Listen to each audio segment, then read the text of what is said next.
Assalamu alaikum, brothers and sisters. When discussing the topic of how Imam Hussein and Ahlul Bayt made their path to Karbala and how it led to the sacrifice of many of the young people who were there, many of the followers of Imam Hussein, some question comes into it. What led for Imam Hussein to be here in the first place? How did he end up in a situation like this? Well, this started long before Yazid la'anahullah became Khalifa. This started when Imam Hussein's brother, Imam Hassan alayhi salatu wassalam, was Khalifa, succeeding from his father. He made a treaty, a pact between him and Muawiyah ibn Abi Sufyan that would dissolve the conflict between them.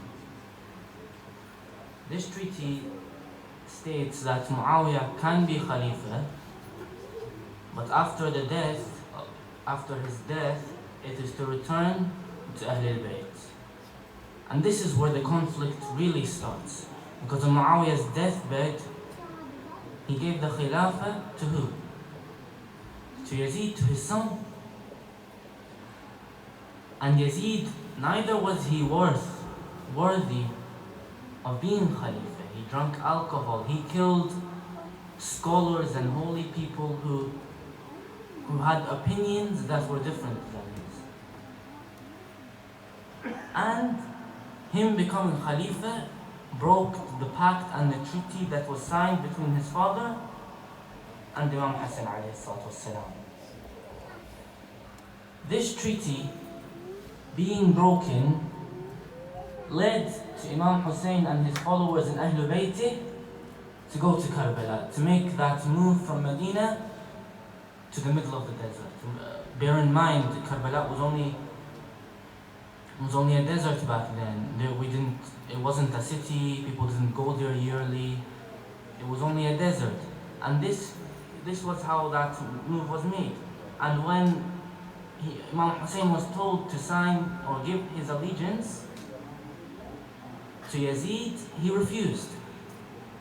Because how can someone as holy as that be compared or be known to be around people like that? How can Yazid be Khalifa how can he run an ummah? How can he run a religion if he doesn't follow the religion that he is running? If he doesn't follow the rules that are written in text, that have been there since Rasulullah, since the message came to Rasulullah. And how can someone as unholy as that, and someone who breaks the religion, breaks the rules of that religion, rule the people and protect the people of that religion, if he isn't worthy, if he isn't holy, if he drinks and abuses people because he needs to?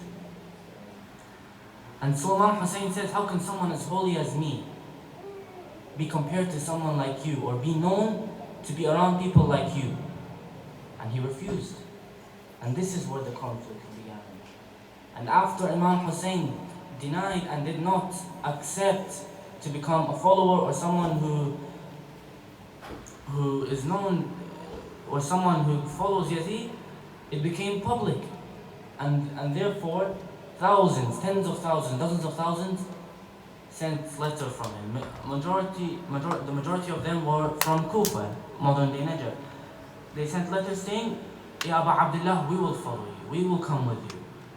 And so, to have proof of this, to know that this is true, he sent one of the best soldiers that he had, one of the best fighters that he had, and one of his closest friends, his cousin, Muslim ibn Aqil.